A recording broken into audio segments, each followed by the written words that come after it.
드립니다. 할렐루야. 할렐루야. 네, 수요 교회 예배 오신 여러분 주님의 이름으로 환영합니다. 하나님께서 예비하신 사랑과 은혜가 충만히 부어지는 복된 이 시간 되기를 주님의 이름으로 축원드립니다. 우루과이의 어느 성당 벽면에 기록되어진 말씀이라고 합니다. 제목은 반성하는 주기도문. 반성하는 주기도문인데요, 한번 들어보시기 바랍니다. 하늘에 계신이라고 하지 마라. 세상 일에만 빠져 있으면서. 우리라고 하지 마라. 너 혼자만 생각하며 살면서. 아버지라고 하지 마라. 하나님의 아들 딸로 살지도 않으면서. 이름이 거룩히 여김을 받으시오며 라고 하지 마라. 자기 이름을 빛내기 위해 안간 힘을 쓰면서. 나라가 임하옵시오며 하지 마라. 물질 만능의 나라를 원하면서. 뜻이 하늘에서 이루어진 것 같이 땅에서도 이루어지이다 하지 마라. 내 뜻대로 되기를 원하면서. 오늘 우리에게 일용할 양식을 주시옵고 하지 마라. 가난한 이를 본체만체 하면서. 우리가 우리에게 죄 지은 자를 사하여 준 것 같이 우리 죄를 사하여 주시옵고 하지 마라. 누군가에게 아직도 앙심을 품고 있으면서. 우리를 시험에 들게 하지 마시옵고 하지 마라. 죄 지을 기회만 엿보고 있으면서. 다만 악에서 구하시옵소서 하지 마라. 악을 보고도 아무런 양심의 소리를 내지 않으면서. 아멘 하지 말아라. 주님의 기도를 진정 나의 기도로 바치지도 않으면서. 어떻습니까? 우리의 마음을 깊이 찌르는, 우리를 많이 부끄럽게 만드는 그런 글귀가 아닐까 생각 들어지는데요, 우리는 이런 삶 되지 않기 위해서 이 수요일 저녁마다 주기도문, 주님의 기도문에 대해서 하나하나 함께 묵상하며 나아가고 있습니다. 오늘은 이제 6번째 시간, 주님께서 가르쳐 주셨던 5번째 기도의 제목에 대해서 함께 묵상하게 될 텐데요, 그 주신 은혜를, 그 뜻을 이 밤에 함께 다시금 기억하면서 그 뜻대로 살아가기를 함께 다짐하며 결단하는 저와 여러분 되셨으면 좋겠습니다. 주기도문은 크게 세 부분으로 나누어져 있습니다. 첫 번째는요, 기도의 대상입니다. 하늘에 계신 우리 아버지, 기도의 대상이 가장 중요한 것이다 함께 나누었고요. 두 번째 부분은 무엇이냐? 바로 기도의 내용, 기도의 제목들이 등장하는 걸 볼 수가 있습니다. 그리고 마지막 세 번째는 바로 송영이라는 것인데, 쉽게 말해서 찬양입니다. 나라와 권세와 영광이 아버지께 영원히 있사옵나이다. 이렇게 세 부분으로 구성되어져 있고요. 두 번째 부분인 기도의 내용은 또한 크게 두 부분으로 나눠지는 것을 볼 수가 있습니다. 첫 번째는 바로 하나님을 위한 기도입니다. 하나님의 이름이 거룩히 여김을 받기 원합니다. 나라가 임하기 원합니다. 그 나라에서 뜻이 완성되기 원합니다. 하나님을 위한 기도이고요. 두 번째가 바로 우리를 위한 기도, 나 자신을 위해서 기도하라 주님 또한 허락해 주셨는데, 오늘은 우리를 위한 기도의 제목들 중에서 이제 두 번째에 해당되고 있는 그것에 대해서 함께 묵상해 보도록 하겠습니다. 우리 읽었던 12절의 말씀인데 다시 한번 읽어보도록 하겠습니다. 12절의 말씀 함께 읽습니다. 시작. 우리가 우리에게 죄 지은 자를 사하여 준 것 같이 우리 죄를 사하여 주시옵고. 아멘. 주님께서는 우리 자신을 위해서 무엇을 기도하라 지금 말씀하시느냐? 바로 죄사함을 위해서. 죄사함을 위해서 우리가 늘 깨어 기도할 수 있을 때 우리는 비로소 건강한 신앙의 여정을 걸어갈 수 있을 것이다, 주님께서는 말씀해 주고 계십니다. 이렇게 생각하시면 될 것 같습니다. 우리를 위한 기도 제목 첫 번째가 무엇이었냐면 일용할 양식을 위한 기도였습니다. 질문할까 말까 하다가 아까 제가 질문을 당해보니까 좀 많이 당황스럽더라고요. 그래서 이제 안 해야 되겠다. 저게 제가 대단한 일이죠. 지난주에 우리가 살펴봤던 게 일용할 양식을 주시었고, 우리의 육신을 위해서 기도하라 허락하시고 명령하시는 주의 모습을 묵상할 수 있었습니다. 육을 위해서 기도했으면 이제 무엇을 위해 기도해야 되느냐? 우리의 영을 위해서 기도할 수 있어야 되는데, 그러면 우리의 영을 위해서 기도하는 첫 번째 기도 제목은 바로 죄사함을 위한 기도, 죄사함을 위해서 우리는 기도하며 나아가야 될 것이다, 주님께서 가르치는 거 볼 수가 있습니다. 죄사함 받는 것 너무나 당연한 것이고 늘 기도해 왔기 때문에 익숙하다 생각할지 모르겠는데요, 사실 이 두 번째, 나를 위한 두 번째 기도 제목이 꽤 많은 논란을 가지고 있는 그런 기도의 제목이다 알려지고 있습니다. 어떤 논란이 있느냐? 크게 세 가지가 있는데요. 그래서 오늘도 그 논란을 잠깐 해소하고 이것이 주는 메시지까지 이어서 총 5가지를 함께 집사님 이렇게 표정이 어두워지셨는데요, 송 집사님. 아니죠, 송현재 집사님. 그래서 총 5개를 우리가 함께 한번 묵상해 보도록 그렇게 하겠습니다. 오늘 말씀 어떤 논란이 있느냐? 첫 번째는 이런 의문이 있습니다. 그게 뭐냐면 우리가 예수님을 믿고 받은 구원, 죄 사함이 불완전한 것인가에 대한 질문, 논란이 있다라는 겁니다. 여러분 어떻습니까? 예수 믿으면 모든 죄로부터 사함을 받습니다. 자유로워집니다. 우리는 그렇게 배우고 믿으며 신앙생활을 하고 있습니다. 그런데 목사님, 왜 우리는 또다시 이 주기도문에서 죄사함을 위한 기도를 발견하게 되는 것입니까? 예수님 왜 계속해서 죄사함을 기도하라 명하고 계십니까? 우리가 받은 죄사함이 뭔가 불완전한 것입니까? 이렇게 질문을 할 수 있는데, 그래서 이 기도 제목에는 그 의문이 하나 따라 붙고 있고요. 두 번째는 무엇이냐? 성령의 임재와 죄의 공존이 가능한 것이냐? 그렇죠? 예수 믿고 우리는 성령의 지배를 받는 존재로 변화되어졌습니다. 믿는 자에겐 성령이 함께 하신다. 그런데 그 거룩한 성령님이 역사하신다. 어떻게 우리 가운데 죄가 임할 수 있느냐? 죄가 나타날 수 있느냐? 그것은 맞지 않는 것이다. 이제 질문을 하고 있고요. 세 번째는 무엇이냐? 죄 사함에도 조건이 있는가라고 하는 질문입니다. 우리가 죄사함 받을 때는 어떻게 받았다 이야기합니까? 은혜로 값없이 받았다 이야기합니다. 근데 오늘 말씀에 보면은요, 나의 죄사함을 구하기 전에 한 가지 조건이 따라붙고 있는데 그게 뭐냐면 내게 범죄한 자를 용서해 준 것처럼 하나님 나를 용서해 주십시오. 내가 용서했으니 주님께서 나를 용서하셔야 됩니다.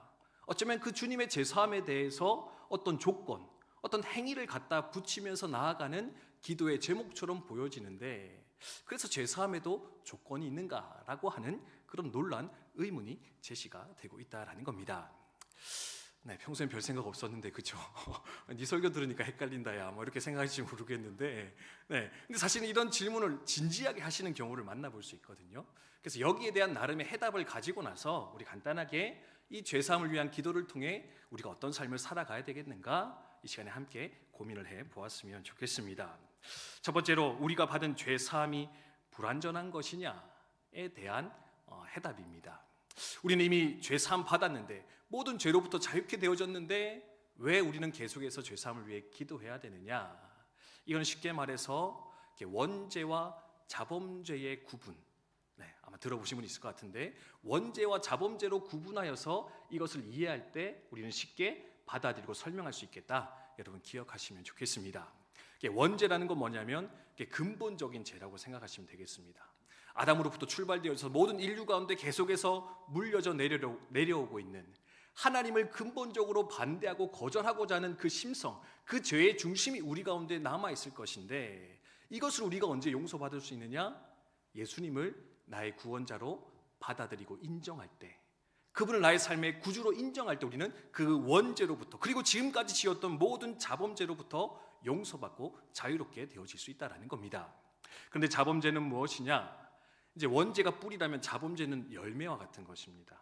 이것은 날마다 삶 속에서 나의 행위로, 생각으로, 마음으로 짓게 되는 죄악들인데, 문제는 뭐냐? 예수 믿고 구원받은 이후에도 우리의 삶 가운데 끊임없이 이런 자범죄의 역사들이, 날마다 짓는 생각과 행동의 죄악들이 나타나기 마련인데, 이 자범죄에 대해서 우리는 끊임없이 죄 사함을 구하며 하나님 앞에 나아갈 수 있어야 된다. 그것을 가르치는 것이 바로 이 본문의 말씀, 주기도문의 제목이지 않겠는가 생각할 수 있다는 겁니다. 이것을 잘 설명하고 있는 것이 요한복음 13장의 말씀이거든요. 우리 13장 10절의 말씀인데 같이 한번 읽어보도록 하겠습니다. 말씀 한번 띄워주시고요. 함께 있습니다. 시작. 예수께서 이르시되 이미 목욕한 자는 발밖에 씻을 필요가 없느니라. 온몸이 깨끗하니라. 너희가 깨끗하나 다는 아니니라 하시니. 아멘. 요한복음 13장의 말씀이 뭐냐면 예수님의 세족식 사건입니다. 십자가 달려 돌아가시기 전에 이제 마지막으로 최후의 만찬을 하시다가 예수님 갑자기 제자들이 발을 씻기기 시작하거든요. 그러니까 베드로가 어떻게 합니까? 아니 이 종 중에서도 가장 낮은 종이나 하는 이 일을 스승이신 선생님이신 주님이신 당신은 어떻게 하십니까? 저는 못하겠습니다. 저는 안 됩니다. 거절을 합니다. 그러니까 예수님 말씀하시죠. 내가 너를 씻기지 않으면 너와 나와는 상관이 없는 자가 될 것이다. 그랬더니 또 이제 항상 뭔가 오버했던 베드로가 이렇게 얘기합니다. 그렇습니까? 그러면 저는 발 말고 온 몸을 씻겨 주십시오. 목욕시켜 주십시오. 당신과 더 관계 맺고 싶습니다. 그랬더니 예수님 하신 말씀이 뭐냐? 온몸이 깨끗해진 자, 이미 목욕한 자는 발만 씻으면 돼. 발만 깨끗해지면 된다. 근데 이것이 바로 우리가 받은 구원의 모습이요 죄사함의 과정이라 생각할 수 있다는 겁니다. 예수 믿으면 온몸이 목욕되어지고 깨끗하게 되어지는 줄 믿습니다. 믿으십니까? 아멘.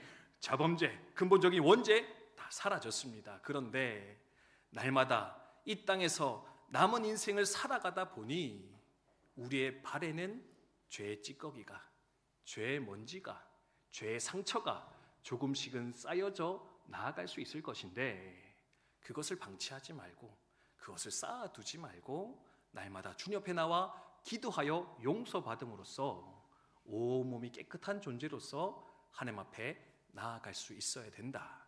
그것을 가리키는 것이 바로 오늘 이 죄사함을 위한 기도의 제목이다. 여러분 기억하시면 좋겠습니다.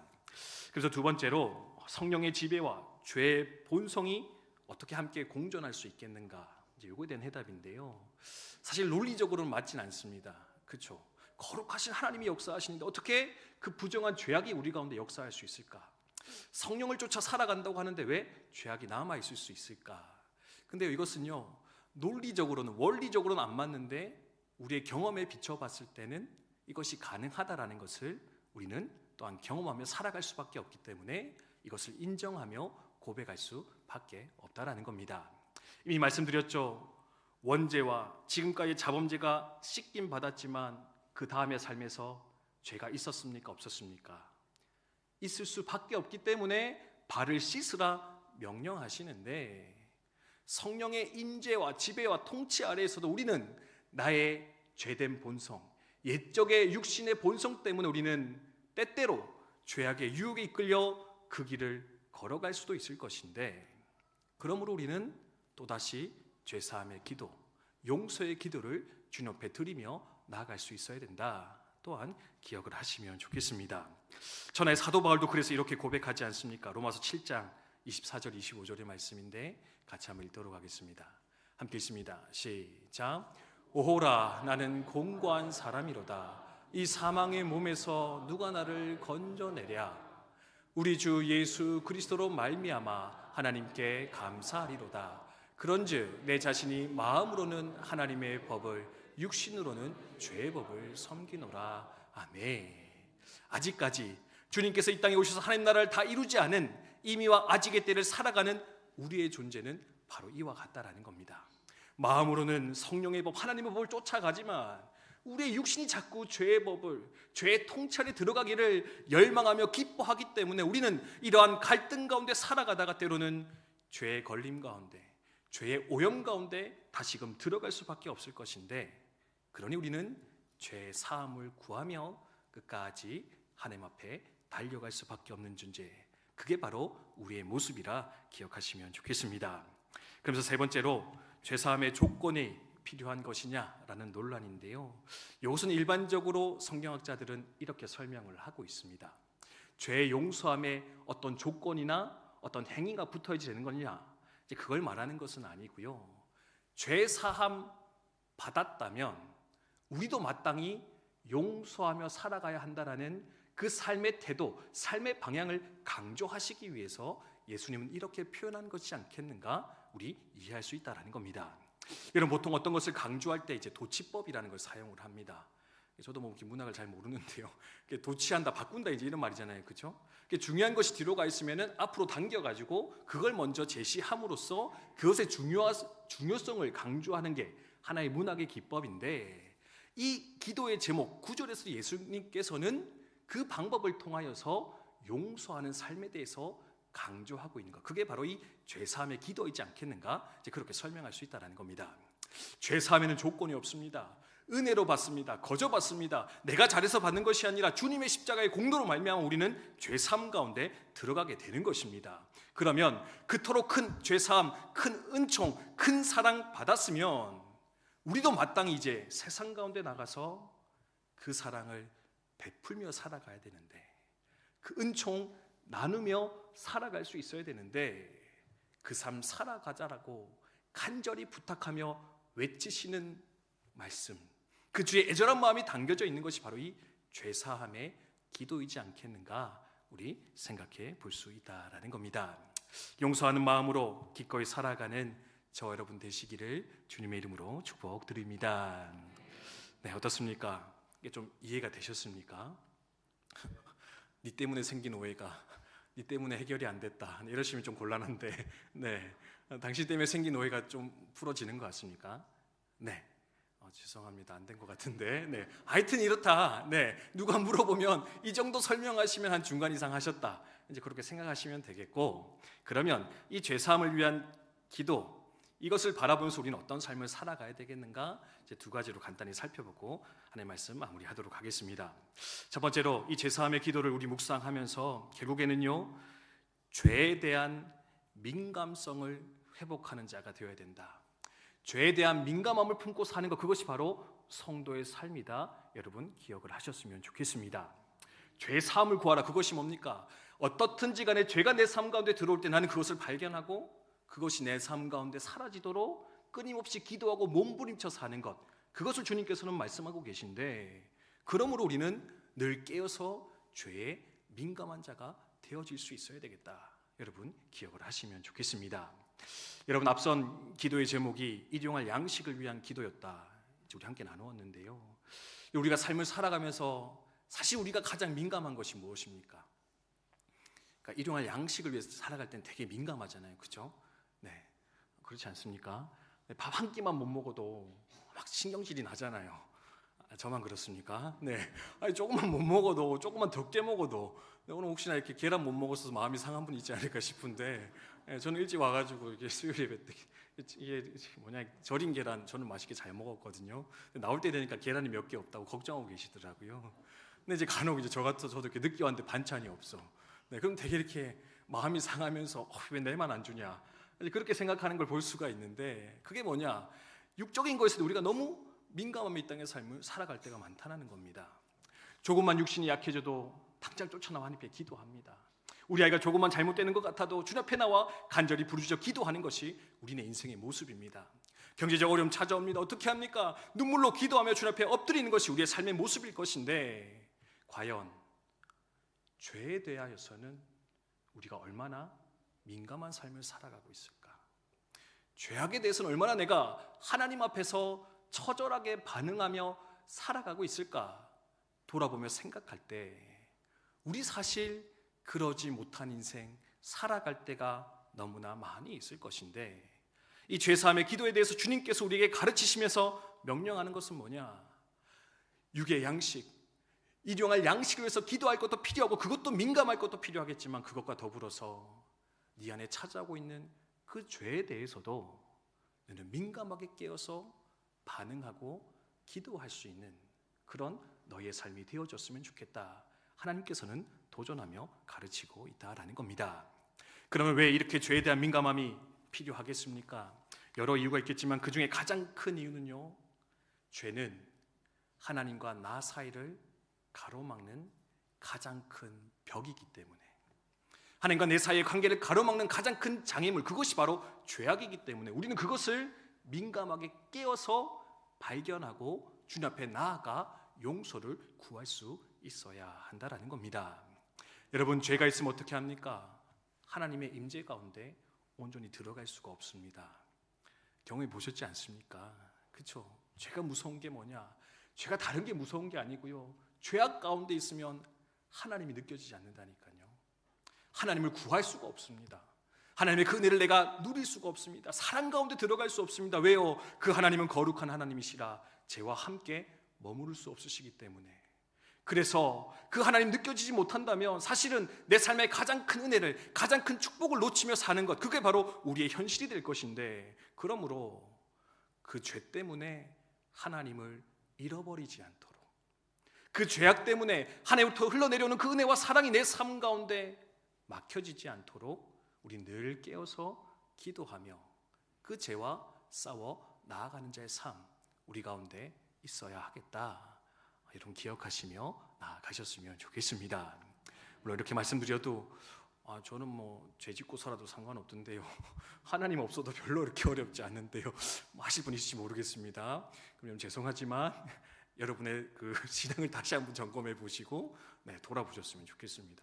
성도가 뭡니까? 하나님과 동행하는 사람이지 않겠습니까? 하나님 때문에 기뻐하는 사람, 그게 바로 성도의 모습이요 표제일 것인데, 그 가장 중요한 정체성, 가장 중요한 축복을 잃어버리지 않기 위하여 죄악 가운데는 깨어 그것을 위하여 몸부림쳐 살아가는 저와 여러분 되시기를 주님의 이름으로 축복드립니다. 어차피 이길 수 없는 죄 포기하며 살아가지 마시기 바랍니다. 아무리 해도 이길 수 없다 생각해서 그냥 그것 가운데 주저앉아 있는 어리석음 범하지 않으시기를 주님의 이름으로 축복드립니다. 주님 말씀하시잖아요. 피 흘리기까지 싸워라. 싸우다 안 되면 십자가로 달려나와 나의 은총으로 정결케 되는 자가 되어라. 주님 명령하시며 가르치시는데 그 명령 앞에 기쁨으로 순복하여 달려나오는 저 여러분 되셨으면 좋겠습니다. 두 번째로 이것이 가르치는 것은 뭐냐? 이미 나누었듯이 바로 용서받았으니 용서하는 삶을 살아야 되겠다. 용서받았으니 용서하는 자가 되어야 된다. 여러분 기억을 하시면 좋겠습니다. 네가 용서받았으니 용서할 수 있어야 된다. 우리는 1만 달란트 탕감받은 자다. 근데 어찌 100데나리온 빚진 자 때문에 네가 그렇게 미워하며 살아가느냐?